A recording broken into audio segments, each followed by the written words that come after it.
All right, welcome back, everybody. Thank you so much for being here.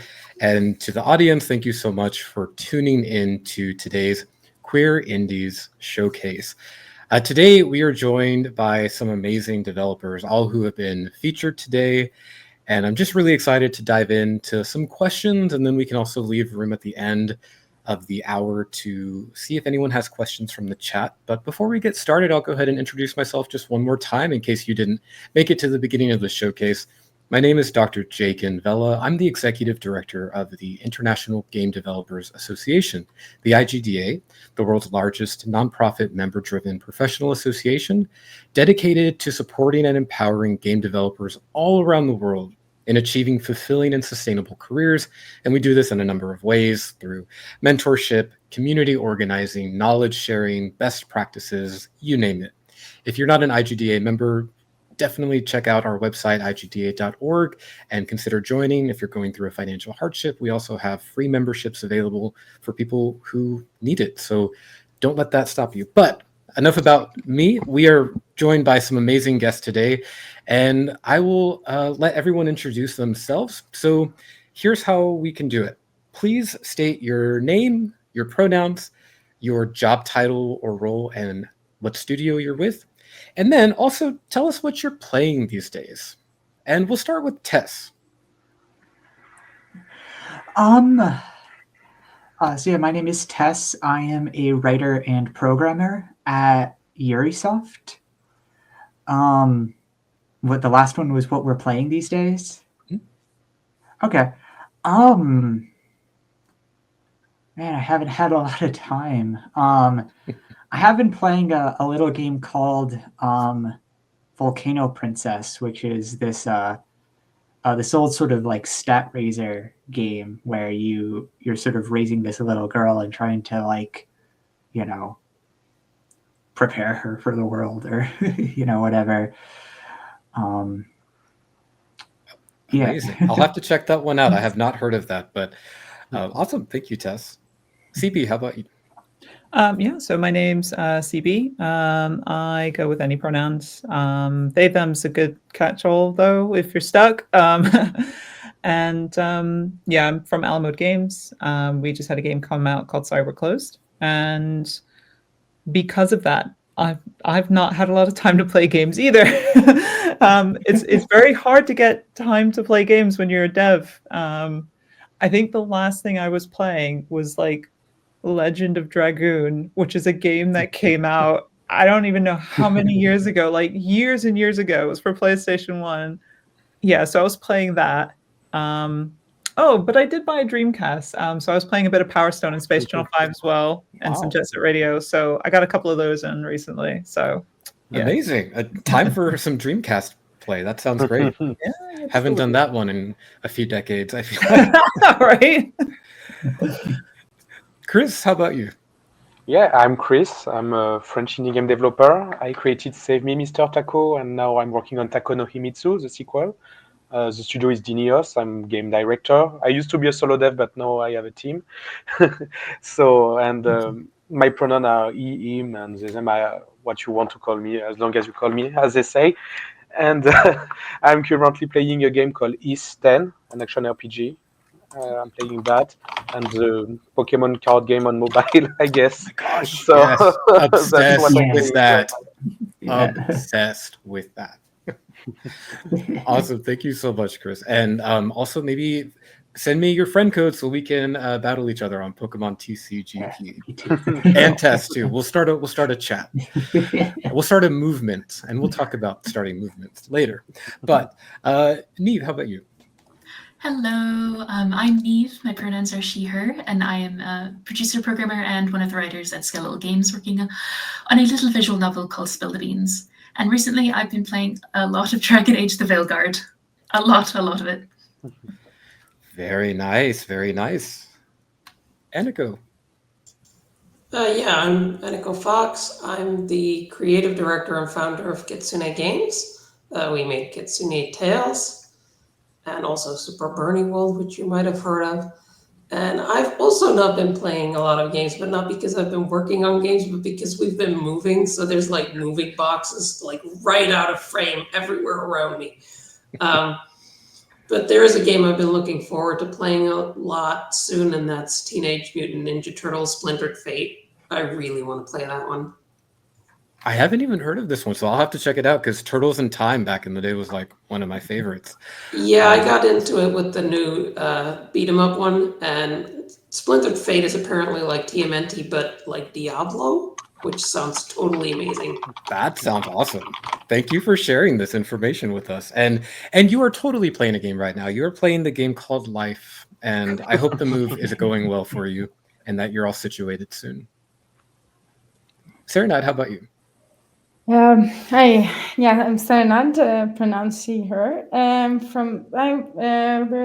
from Berlin, so it's a bit late here. I'm a bit tired, but I'm trying to make do.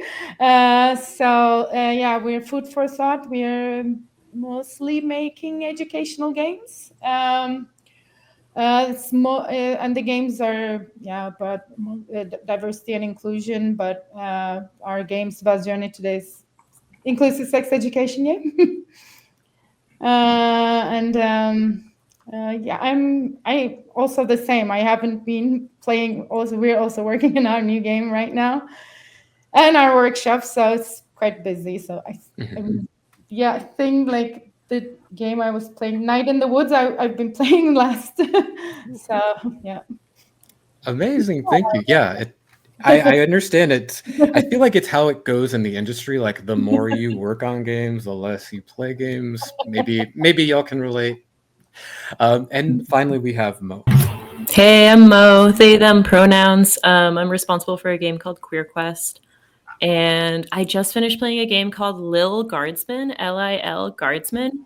It's, how do I describe it? It's like Papers, Please meets Monkey Island. Like it's good. Wow. I highly recommend it. It's the studio's like first game as far as I know. And it was just really charming game, really fun to play through. What is it called again? Lil Guardsman, Guardsman. Yeah, really fun, great voice acting, just a very enjoyable game. That sounds awesome. And your spelling game is on point, I have to say. I was like, wow, you're just like, I have to see it to say it. But awesome. Thank you all so much for the introductions and, giving us a little bit tidbit about what you're playing right now, because I think that's important to know. I find that fascinating. It helps me connect to people because I'm like, yes, like Pokemon. We will play games of Pokemon later, I promise. So as y'all can see in the audience, we have quite a full house today in terms of the number of panelists. So some of the questions that we get to later, we might not have room for everyone to say something on a topic. I do have a few folks for like each major question that I'd love to hear from, and then we can leave it open. And then if there's time at the end, we can open the question to the audience. But one question I really would love to hear everyone's take on is really to start us off simple, because we'll have some more, some deeper questions here in a bit. But really, I'd love to know your journey, how you got started, and doesn't have to be like a 10-minute monologue or anything like that. Just kind of give us a little bit more info about, where you started and how you ended up here, where you are today, a indie game developer with either a launched game or a launched game coming very soon. And yeah, Serenade, how about we start with you? Okay, well, when I started, I was, before I started working as a game designer or a game studio, I was writing about computer games. I was writing about like 10 years ago, 11 years ago, I was writing about queer identities in video games, which is a lot different from now. And then I started, and I was a designer, and I started working at a game studio. And then just like years later, I'm like, okay, I just want to, combine my research with what I'm practicing. So I just came up with this like gender and sexuality game idea. This is how I started. That is super cool. I very much like align with that. I come from sociology of games, so we definitely have some like queer theory discussions in our future. I can already tell. Awesome. How about CB? Okay. I'm an artist by trade. Like I spent all my life like being a painter or trying to be. I don't have like any formal education or like background in anything to do with like video games. And it essentially boiled down to always wanted to make them as a child. To eventually, I did work at a studio for a little while as a character designer, but it didn't quite fulfill what I wanted it to fulfill. And my partner, you know, it was COVID. He had a little extra time. He was like, okay, I want to open up Unity and start trying to make games again. And so I was like doing the models and stuff, and we just kind of decided to just do our own thing. And we put it out there and people got interested. And so we finished the thing now. It's out now, and we're through the looking glass. And yeah, so it's, I wouldn't say we'd like tumbled into it, but you know, we just wanted to do it, so we did it. I don't know how else to describe it. Oh, it's great. I love that power of manifestation. You had the vision and you make it into reality. So congratulations again on the recent launch. I'll just kind of keep following where I see folks on my screen, but Chris, we'll go with you next. For me, I started creating game very young. I think I was 12. Basically, I was a depressed kid in a hard family. So at first it was like, I want to play game before I die, and then it was I want to create games. So it shifted like that, and so I discovered RPG Maker when I was 12 and learned how to do pixel art and stuff like that on my own. And when I turned 18, I left my hometown and moved to Paris and went to a game school and started to learn properly how to program games. And so, yeah, I made my first indie game when I was 19, which was Save Me, Mr. Taco. And now I'm working on the sequel. So it's been 10 years in this industry. And so I've seen how it evolved, and going from being a solo dev to now owning a company and working with a team. So, yeah, we are hard at work on the new game now. Congratulations. That's fantastic. I'm so glad that you pushed through that childhood dream of yours and made it a reality also. And Mo, how about you? Yeah, I mentioned it a little bit during the Queer Quest stream with Parker earlier, but I was a barista making video game latte art. And like one day just had this like, oh, what if I made video games instead of video game lattes? And it felt like the tools were becoming more available and the knowledge was becoming more available online. And I got that book, Rise of the Video Game Zinester. That was all about like making small games and queer games and stuff. And I didn't follow any of the advice. I spent way too long on one project instead of doing a bunch of small stuff. But it absolutely like pushed me in the right direction on like how to learn how to do any of this. And that was definitely like the first step for me. Amazing. And what was the name of the resource that you mentioned? Rise of the Video Game Zinester by Anna Entropy. Am I saying that word right? I don't know. Mm-hmm. Thank you. Really awesome book, really awesome game dev from like the early queer canon. Yeah. Awesome. Very cool. Yeah. Well, for folks, because we have folks in the audience who are indie devs, who are players who may become developers. Yeah. Any information like that, super helpful. And we'll even talk a little bit more later about some guidance and advice that you all might have to give to folks who are starting their career in indie dev. So we can definitely go back to that one. Neve, how about you? 6 years ago, I was a student at university looking for a placement year for my degree when I happened to get a job at a kind of smaller studio. Thankfully, my boss was a queer woman who really gave me like a great step into the industry and a great introduction that I don't think I would have had otherwise. And since then, I have been working at small studios, making adventure games and farming sims, and in my spare time, making weird little gay shit. Wait, no, sorry. Am I allowed to swear? No, you can totally swear. Yeah, absolutely. Okay. No, but that's really cool. And I love that you kind of brought up, I'll call it mentorship, just based on what I'm hearing from you in terms of this contact of yours who really helped you. And I think we can talk a little bit more about mentorship later and how important that is to help us get to where we want. Absolutely. Yeah. Tess. So it's funny. I like to joke that I kind of got duped into being here.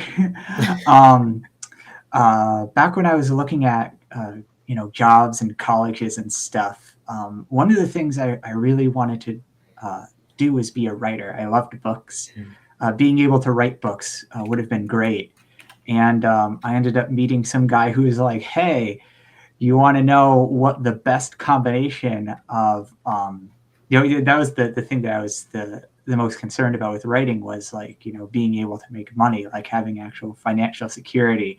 So the guy was like, "Hey, you want to know what the best combination of being a writer and financial security is? Well, if you join the game design industry as a writer, there are big companies like Nintendo that definitely aren't going anywhere, and you can have the security of a big company to work for who's going to hire you to be a writer." And then he sold me his book about how to get there. But I've ended up really loving being here. I did end up deciding to major in this, not because I thought at the time that it was going to be this super steady no issues thing, but just because I really do love writing for games. I love writing prose, and I've started to really like programming, and that's something I wouldn't have discovered if I hadn't sort of been pulled into this space either. So it's just been a lot of experimenting from there, and then one day I was just like, let's make a gay Fire Emblem, and somehow it turned into this. Oh, I love it, and I'm so glad that you listened to that intuitive nudge to make a Fire Emblem, because you did it. You did it, and it's amazing. Really enjoyed your segment, everyone's segment, of course. Thank you. But yeah, and I think you make a great point too. Like as indie devs, we wear a lot of hats. We have to learn a lot of things. I am not a programmer. C++ and I are very complicated friends, I will say. But so yeah, I always applaud folks who dip their toe in all the waters of game dev and come out on the other side. So now that we have a little bit more context of where you come from, I'd love to paint a picture of the current climate of LGBT representation in games. But before we kind of like talk about like current things, I would really actually love to see kind of how far we've come. So if everyone could real briefly just describe the first moment that you remember seeing either a queer character or queer storyline or queer content in a game that you played. For me, I can kind of get us started, but for me, it was Dragon Age. Actually, I remember being like in my living room playing Dragon Age, and I was like, wait a second, I can romance the guy elf? What? I was sold, loved it. Definitely was really awkward because I was like, living at home with my parents, totally not like out and playing like very romantic scenes. I was like, is anybody watching? What's going on? So yeah, that was my first moment. Who wants to get us started on this one? Feel free to just kind of jump in. I'm like trying to even remember like an actually explicit like kind of queer character, but I'm really struggling. I mean, I know there was a lot of like kind of queer coded characters, but yeah, and I think maybe I just lucked out and didn't get any actual characters. I mean, any actual games with queer characters, and I think that was part of the drive, like to wanting to make my own stuff. Was there were so few of them. Gosh, yeah. I'm gonna sit. Yeah, it might come back. It might come to you. Somebody else can answer. Yeah, but as you said, yes, like I grew up playing a lot of JRPG, and there was a lot of queer-coded characters in them, but they were not explicitly gay or queer at all. But like, yeah, if you see characters like Kuja from Final Fantasy IX, like the design is very queer. So there's a lot of them. So same, I don't think I remember like the first character that was explicitly gay. For me, it will be Quina, but she was not in Final Fantasy IX. But yeah, it's hard to say like which game. Yeah. Oh my goodness! I know one. Oh, sure. Kind of date myself a little bit here because it was like Ultima 6 in MS-DOS. And you can play as the avatar in Ultima 6. You can play as a man or a woman. You can customize it. And there is a band of gypsies, which is not, a good term to use anymore, but that's what they call them in the game. And one of them does prostitution. And you can, have sex with her if you are a female avatar. And I was like, oh, that's sure something. And then Something really indeed. upsettingly, in later games like Ultima 7 and Neverwinter Nights, if you try to do that same thing, they're like, oh no, you must be confused. You must want the guy one.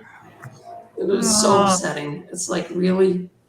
Swipe from your grasp. Yeah, we were so close. Could have had it all.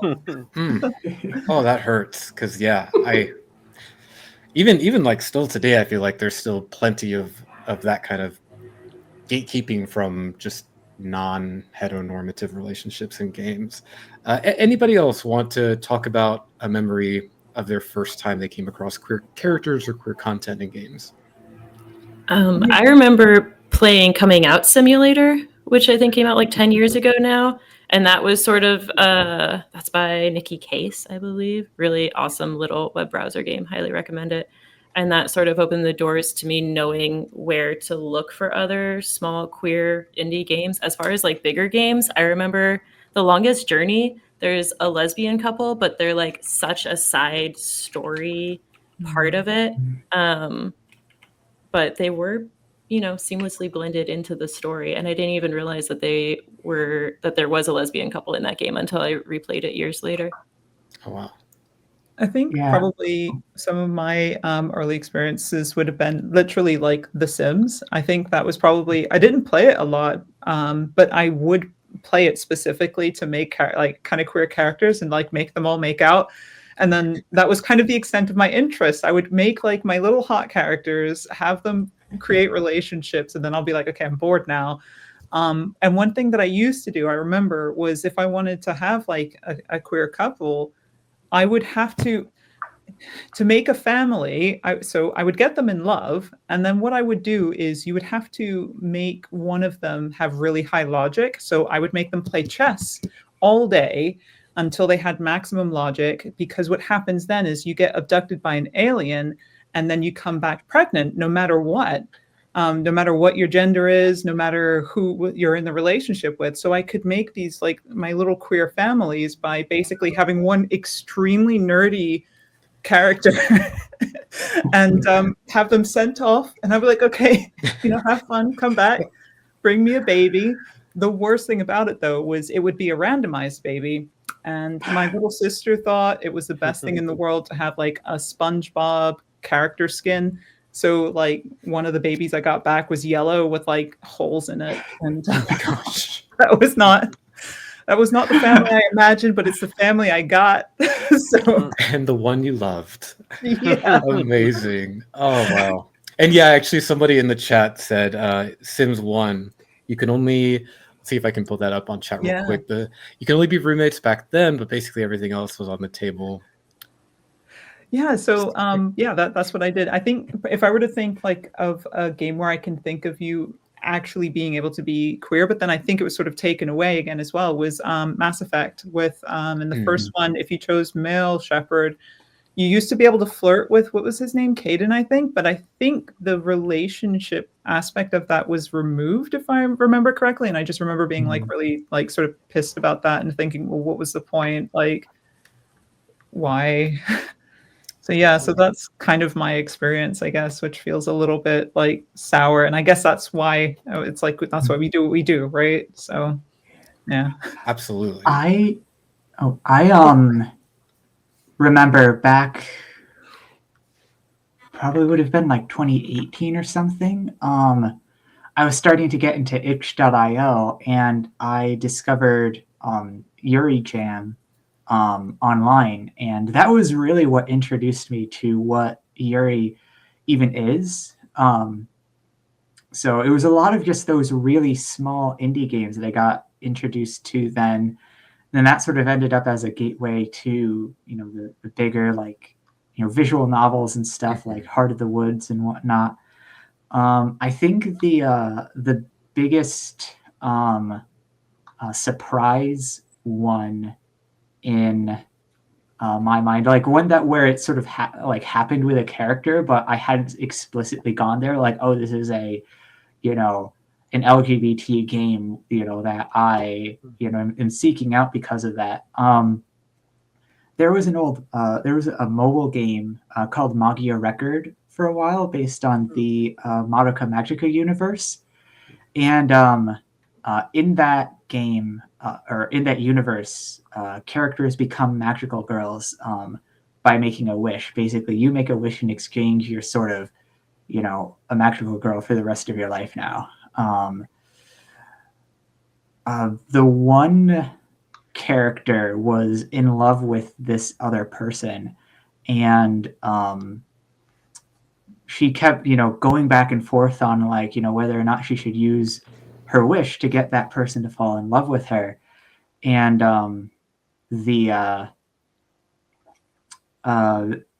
her friends are kind of like, why don't you just ask him? Like, why don't you just, like, go up to him and talk to him? And she was like, no, it's because this person is one of my really good friends, and I happen to know that she's not gay like I am. And that's been the problem, is that I've had this crush on her forever, but, like, she's not gay. So she does end up kind of using her wish to fall in love with the person, but then it kind of, she's kind of like, well, I sort of forced this person to into this, and so she ends up sort of, being able to reverse that. But later on, they do actually have her meet another magical girl that she, I believe in the Japanese version, because the Japanese story would always be like a year ahead of the English story. I believe they explicitly made them a couple in the Japanese version. The English version shut down before it got to that point. But yeah, no, that was really that was my favorite character in that whole game, because I was just, playing it because I liked Madoka Magica. And next thing I know, there's this queer character who's celebrated and supported by all her friends, for being, queer and everything. Oh, that is amazing. That touches, like, my heart so much, because I like when you can connect to a character, especially when that character is, like, canon and not just from, like, the fanfic, side stories, which are amazing too, but, like, the importance of it being canon from the developers, I just think it's tremendously impactful. And speaking of the importance of, so actually, Neve, did you have one? I think, I don't know if we heard from you. My cop-out answer would also be Dragon Age Origins, but from the sapphic point of view of going in thinking, I've heard I can date a woman, and then you see Morrigan for the first time, and you think, wow, and then you find out she's straight, and it's just like real life. Right. Yeah. Morgan. Oops, sorry, I accidentally hit a button and something popped up on the screen. But so as we're talking about representation and its importance, we've also seen representation, or either a lack of representation or representation that's been problematic or very trope heavy or very, very stereotypical, especially in big titles where lots of people are going to come across them, and that will inevitably set the tone or set the stage for public perception. And so I wanted to ask, a few folks here, what are some things that you do in your approach when you're making a character or story to ensure you're representing this character and story authentically and true to your vision? So, Neve, actually, I'd love to start with you. Can you tell us a little bit more about showcasing queerness, especially in characters that go beyond the typical human, like race or the human trope, really?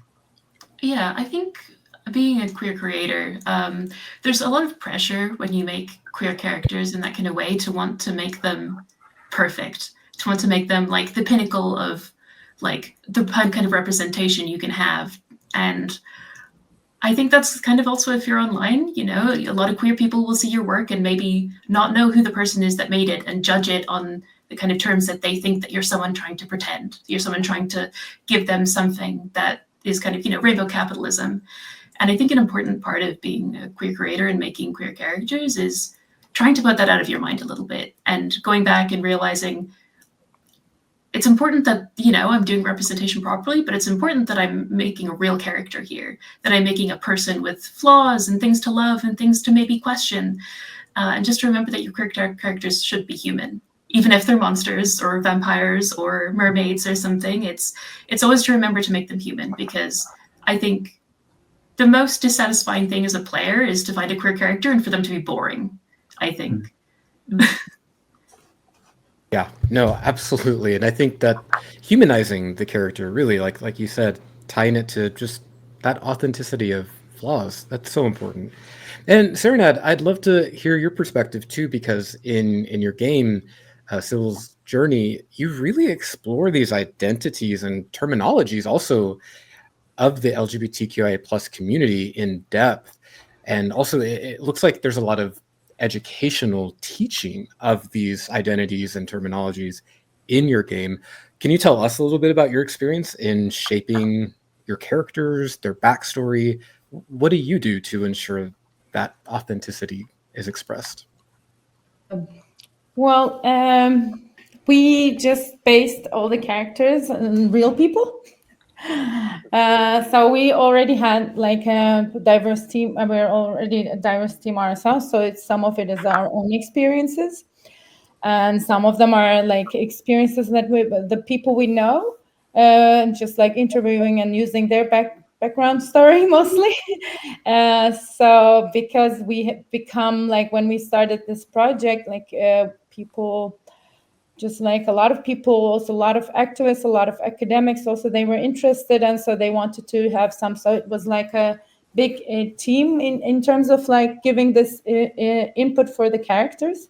So we have like an extensive like background story for the characters, even if they are not like all told in the game itself, but they do have these stories, and then they just act accordingly. Yes, this. But of course, like as you said, there's a lot of educational information in the game that was a bit more challenging, to be honest, because like we also so the game is in 3 languages. I'm from Turkey, so we have like one in, I mean, as I said earlier, I did gender and queer studies before, so I knew what I was talking about, but still, like, it's just like I did this like 10 years ago. It's already, the terminology and the definitions have changed, things have been added. So there's a lot of discussions, like in when we were translating it, when we were writing the definitions. And so it was it was a lot of input from everyone, and a lot of like trying to find some like acceptable definitions of things for everyone. But of course, when we realized that that's not gonna stay the way it is, it's gonna change. So we're gonna be updating ourselves as well in that sense. But yeah, and they also like it's for a younger audience, so the language was also extremely important there. And then I'm also now, I speak German, English, and Turkish. But I'm kind of afraid, like, if we translate it into another language, is it going to be translated properly? Yeah. And that's an important concern for sure, because language is everything, and symbolic meaning behind words, interpretations. Absolutely. But it sounds like you've done such an amazing job in putting not only your expertise, but also just like your genuine empathy and compassion into ensuring you're creating these great relatable characters. I really enjoyed that segment where we got to learn about Sybil's own curiosity. So that was awesome. And CB, you talked a little bit about fashion and expression as something that can be really important to identity and queerness. But it's interesting because you had mentioned a little bit that you actually started from tropes. At least in some instances, you'll start from a trope, maybe like the grunge trope or something like that, and then grow from there. What can you tell us a little bit more about your process of really expanding upon character or story creation and representing queerness in a way that aligns with your vision for the game? Okay, so yeah, kind of starting off with what I feel is it's like a kind of like, for me, the trope is like a collapsed version of the character. So the trope is the sort of the strongest, most defined trait that people will recognize immediately. It's the thing that stands out the most about that character, but it shouldn't be the only thing that that character is. But as well as that, I feel that the tropes that I try, or the tropes that I do avoid, tend to be ones that I think are tied to identity specifically, because I feel that an identity specifically it's too vague. It's too vague, and that's when you get like really poor character design. I tend to try and keep it to sort of characteristics, right? So, kind of a brash person, a nerdy person, a loud person, a quiet person, those sort of things, where it's more of like a personality trait. That's what I try to start off from. And then from there, I then like expand the character with their own personal interests, their own personal backstory. So it's like, okay, yes, this character is nerdy, but also, they're really into heavy metal, maybe. This is the type of family that they come from. And I just sort of go on from there to like start picking out like their super special interests, their hyperfixations, etc. Yes. And the thing is the trope that I've kind of expanded them from allows me to kind of put a filter over everything that keeps the way that they interact with those things consistent. So that's how I try to create a character coming from a trope. And yeah, so it's never from the aspect of like, oh, okay, here's my, mixed race character and let's go from there. Because that's just not enough to go on, and I kind of wanted to touch a little bit. Sorry if I mispronounced your name. I think it's Noose. How do you say Niche? Niche? Okay. Yes, I will try and pronounce it properly. Sorry if I don't. But this thing about like also wanting to make perfect queer characters, because I had a little bit of a run-in with that as well. With Sorry, We're Closed, specifically with the Duchess. There was someone who was saying, oh, the Duchess kind of represents like a scary, trans person trope and etc. And, you shouldn't do that because other people might see it and that might be bad. And I don't know, when I'm coming up with like a character, queer or whatever they're from, I'm not trying to think about the people who will hate this character. What do they think about it? Because it's not for them, right? It's for me. It's for the people who are going to enjoy it. It's for the people who I'm trying to express to, who have like those similar feelings. So it can be tricky trying to feel like you don't want to create a character that other people from outside of like kind of the culture see and think something weird about it, but at the same time there's just a point which you're like, what, fuck it, like I'm just going to make the characters that I want, and I'm going to make them how I want to make them, including the flaws, because that is the point of me telling this story. It is the flaws that I'm struggling with, or that the people I am in my life are struggling with. And I want to see these characters work through that, or to show how those flaws are, deadly or dangerous. So I think that's kind of like my approach to creating characters. It's always about the substance and like the uniqueness of them. Like, what kind of food do they like? What kind of movies do they watch? That's what I'm trying to ask them. Yeah. No, it's amazing. I just really appreciate and admire like the big picture, like bird's eye view of that, but you're so easily able to zoom in and really get to these details that we can feel about the character. Like you mentioned, like the personality traits, like we feel a character being brash. We feel a character being annoying or this or that. And I love the, going back to news topic of like the imperfect character.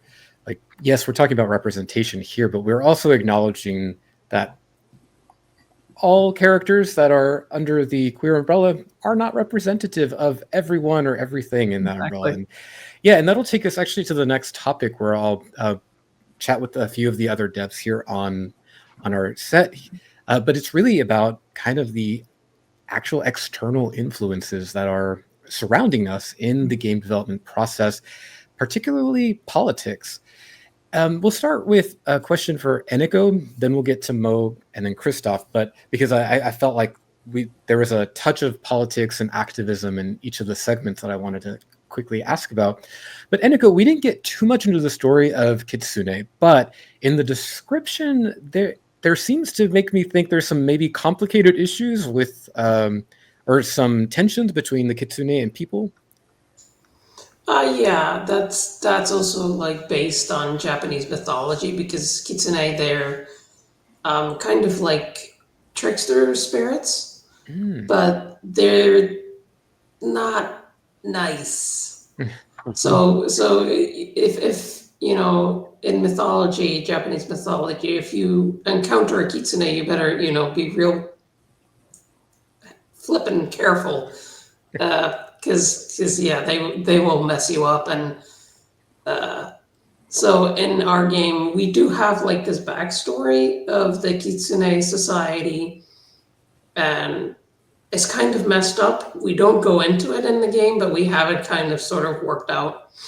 And there is actually a scene between Lord Kamino, who is a bisexual Kitsune man, and all the gay guys love him. Every gay guy I've seen streaming the game is like, oh my god, I love this guy's voice.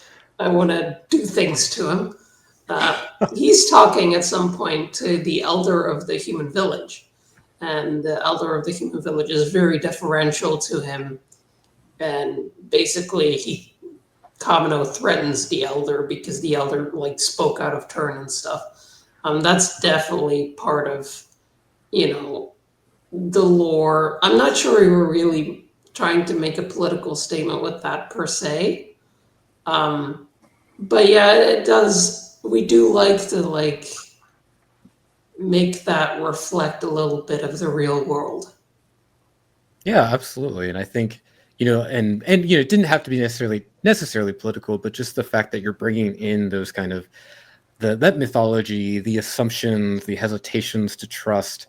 I'm very curious to see, you know, what story elements, you know, cover that and touch on that, because I know we didn't have too much time to dive deep into that one today during your segment. But then we also have Mo, who had mentioned a little bit about game development as an act of protest in terms of creating Queer Quest. Mo, can you tell us a little bit more about, you know, what you mean by that, and like how activists can make a change? Yeah, I don't know how activists can make games to make a change. I haven't solved that yet. But Queer Quest was inspired by a protest initially. I, at the time, 10 years ago, thought that the protest was very silly and not for me. And I was like, I'll show them, I'll make a video game as protest, which like 10 years later, I sure proved my point. Like, I don't know who is at that. I don't know how to send it to them. It's not really relevant to them anymore. But one thing that was funny is because I started this game 10 years ago, I had to change the ending because politics have shifted. And the original ending, spoiler alert for something that no longer exists, I had sort of like the punk community be the bad guys. I don't know where I'm on camera. In order to build community out of tragedy. And then, you know, a bunch of bad stuff happened. And punks, it looked like it became an Antifa sort of message. And I was like, oh, I need to rewrite this because this didn't age well and the game isn't even out yet. So I shifted it. There's a new bad guy. I won't spoil it, but it's one that hopefully won't age out anytime soon. We'll find out. But yeah, I think that games are really cool because the way that people interact with them is really unique. I think that they have an opportunity to create a lot of safe space for people to explore gender and to explore queerness and to not maybe feel alone in a lot of ways and feel that community that is really necessary for protest and for organized action. And I mean, the game is just sprinkled with politics, whether or not I consciously chose to do that. I remember at one point someone saying that the game was political, and I was like, "What are you talking about?" And then later I was like, "Oh, I guess," but everything could be political at the end of the day. Absolutely. And that's actually kind of why I wanted to ask this question, is because, and I think actually Christoph also talked about this too, is that existence is political, especially for characters that almost have no representation in games, like drag queens. So, Chris, I would love, you mentioned like the political climate surrounding the identities of your characters in the game, like drag queens as a political statement. What what else can game devs be doing to really support queer communities while also taking that activist stance? Yeah, well, basically, for the opposition, our existence themselves are political. So representing them in the game is an act of a political act. So, well, in my game, I go further than that, because there is actually a political election in the game. But regarding the drag artist, yeah, it's something I wanted to represent because it's part of my culture and friends surrounding me. So I wanted to represent that.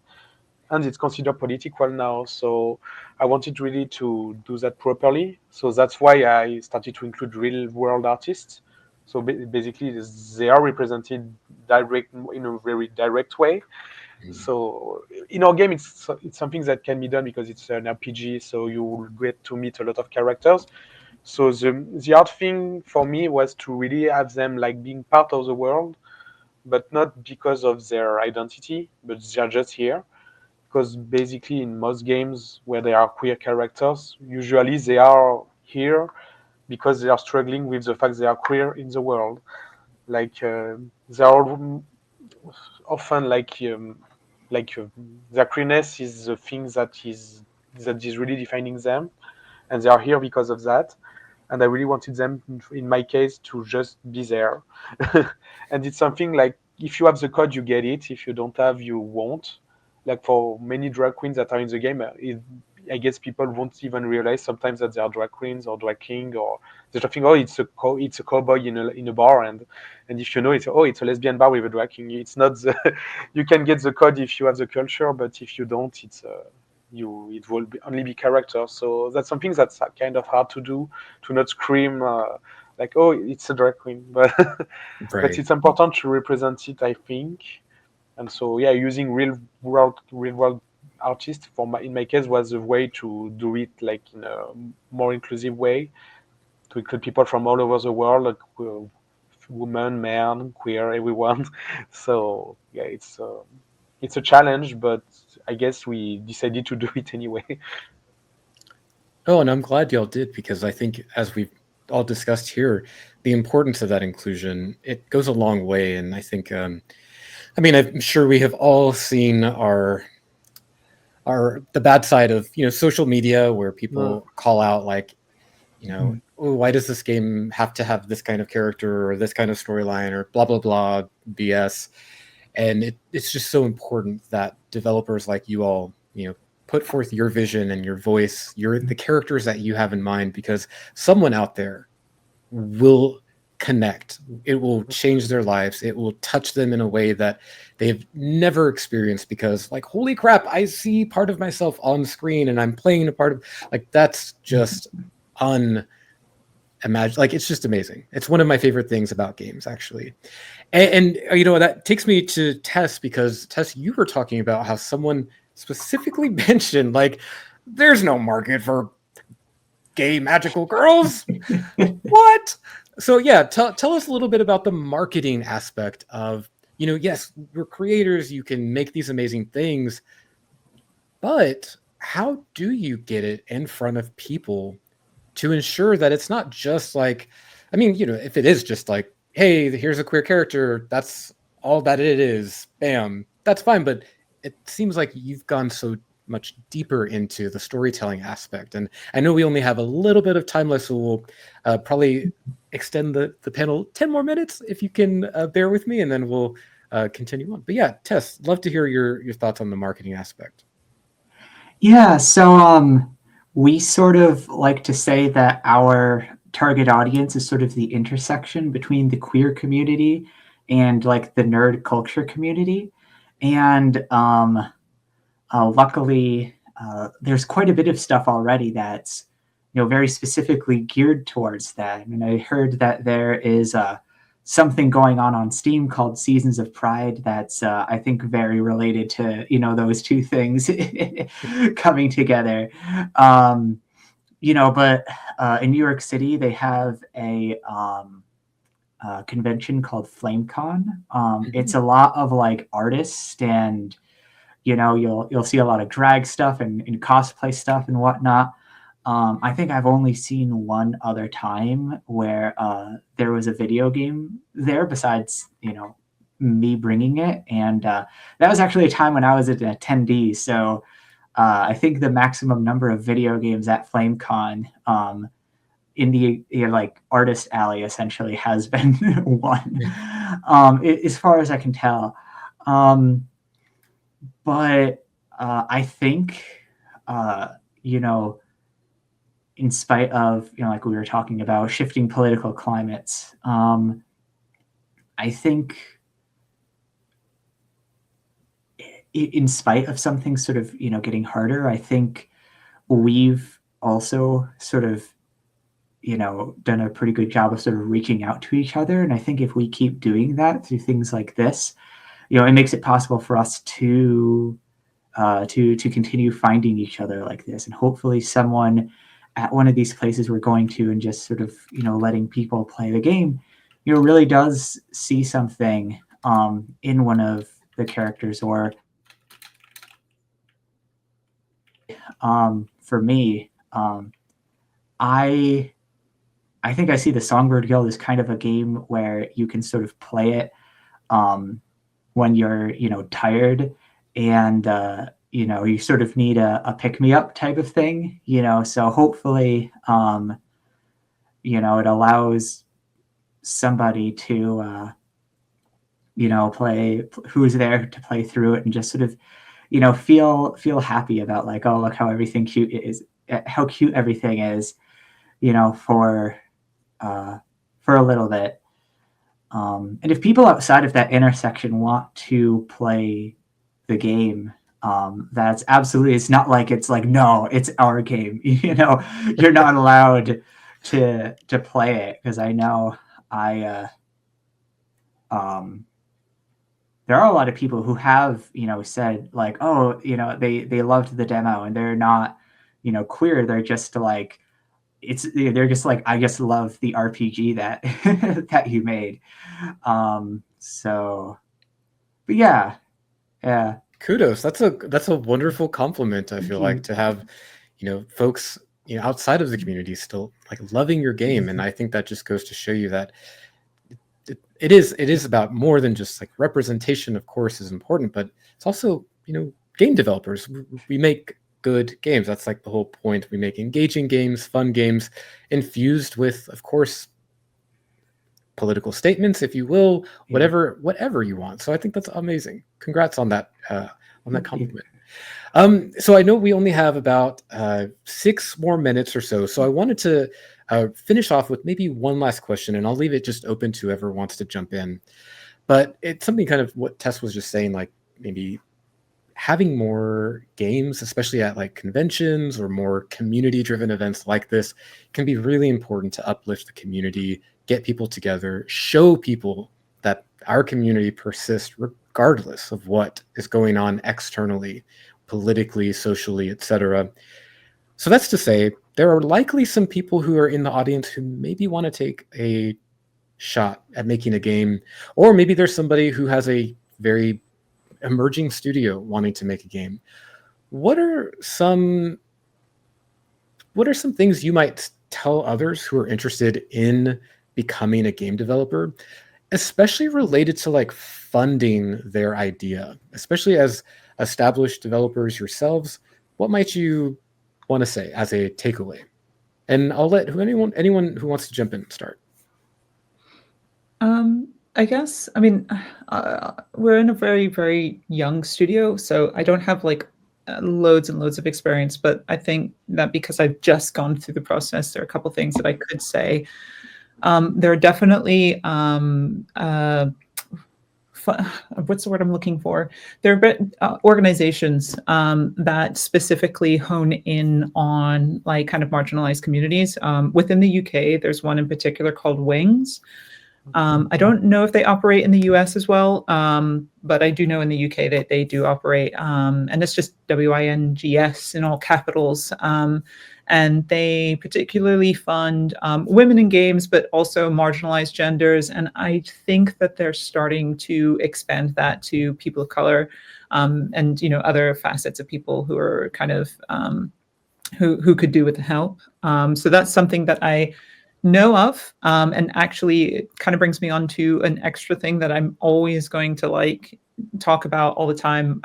I'm not like some sort of major affiliation with them, but I've used the program loads. And again, this is unfortunately it's UK based. It's called Limit Break, which is a mentorship program where people can join in, and you can come in as a mentee looking for people who are actually already in the industry to have as a mentor for about, I think, 6 months.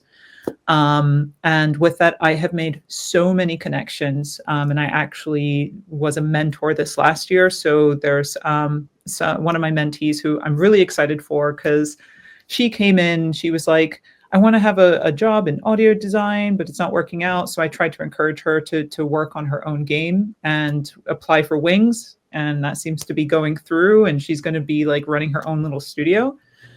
Amazing.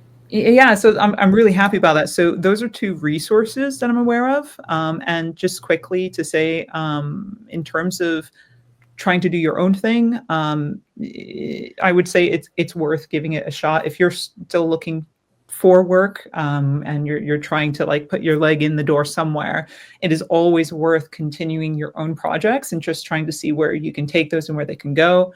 There are loads of indie like showcases where you can show off your game, and like put out your trailers.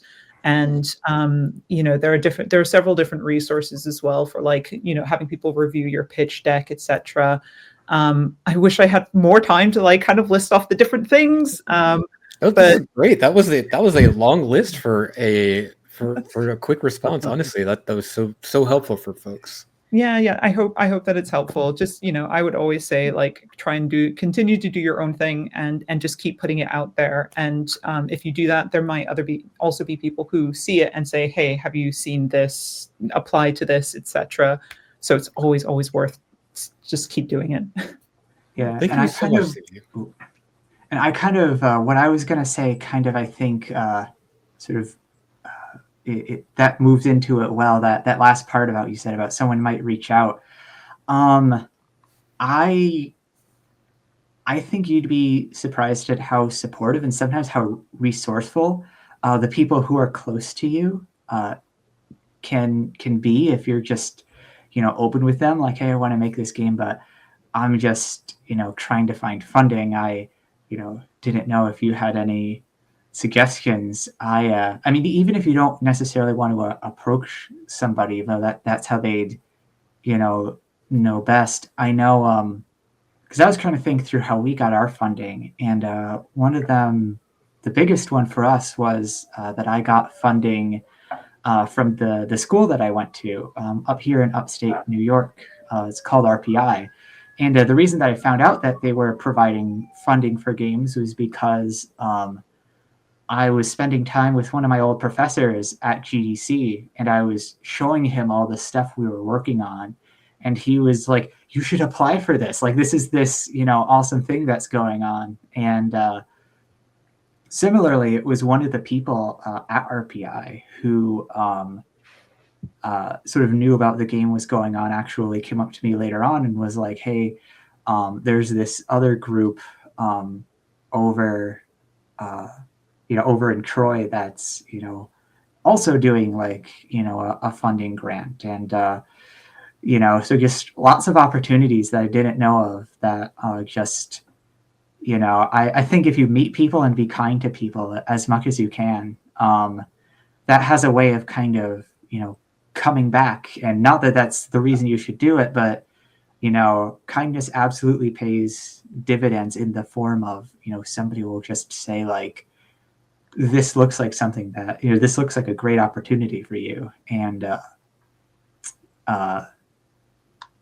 so suddenly you'll be like, oh my God, all this stuff is now possible. That wasn't possible. Thank you.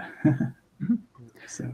Can I just drop in really one very quick thing? Also, check to see if your government has funding for video games in general, because I know that in Europe and also in the UK, they have grants that they give out where you have to apply. It is tough competition, but it's absolutely worth exploring, because we've got ourselves some funding for a project as well. And when we went to a games convention called Amaze in Berlin, actually. And we were speaking, there's loads of people there who are talking about in Europe, there's various different government-funded organizations that will actually help give you grants towards developing your game. I'll shut up now, sorry. Yeah, no, it's great. It's a great point. Yeah, it's great. Not to monopolize the conversation between the two of us, but that actually did remind me, in America, the Small Business Association does occasionally give out tech-related kind of computer science grants to video games. And I actually have a friend who got a grant to make a game that she thought was never going to be approved by the US government, let alone funded by it. I haven't played it, but she says it's very, very queer. Apparently there's a lot of stuff related to so I don't even know if you guys want me saying it on stream. There's a lot of stuff I probably shouldn't bring up on stream that happens. And if I'm not saying it here, imagine what the US government reading it in a grant proposal would have thought. No, I'm glad you brought that up, though, because, typically US doesn't have a whole lot of financial support for games unless it's state specific. And even then it varies. So, the Small Business Association, great point. And then we wrap up, so I'll give the floor to anybody else who wants to jump in real quick with some final words. Yes, also for funding, there is some programs from arts residencies that exist. That's something I got to do with my own game at Villa Kujiyama in Japan. So it's a very French thing, but there are also other in other countries. So it's also something that can help. And as everybody said, you have to show off your game as much as you can, because nowadays the times are tough. There is no funds anymore and a lot of games. So it will be hard to start and get funds, but if you make something from your heart and try and reach the good people with it by showing it in events or online, or maybe you can get the chance. You can provoke the chance to get your fundings. That is the hope. Oh yeah, go ahead. Sorry. I just also, we also got some funding. If I would be happy. I don't want to list everything right now, but if anyone wants to reach out and ask about Germany opportunities or Europe, I'd be happy to, answer. Oh, thank you so much, Serdad. And on our website for IGDA for the Queer Indie Showcase, we'll absolutely tag everybody so people can find your studio, your website, and if you're comfortable, we can also share your socials so people can reach out to you on whatever social media you use. 20 seconds for any last quick thoughts or comments on the support or funding. In America, we use Patreon. That's great, though. That's an amazing point. It's something. I couldn't find funding for my game. There's nudity. It was too punk rock. It wasn't polished enough, that sort of thing. So I had to self-fund through a day job, and it took a lot longer, but it gave me the freedom to make what I wanted. So if you don't have all the money up front to do something, there are options on how to do things on the cheap and low. Yeah, we did crowdfunding as well. That worked. All right, and that's perfect, because honestly, for most people, having that day job, having that stable income is ultimately the most realistic outcome and the most realistic pathway. And there's nothing wrong with that at all. Everyone is every pathway is viable. So thank you all so much for your time, your insights.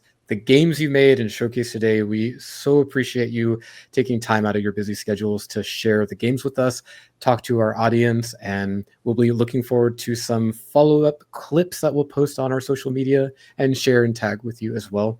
And we'll be right back with some final words in just a moment.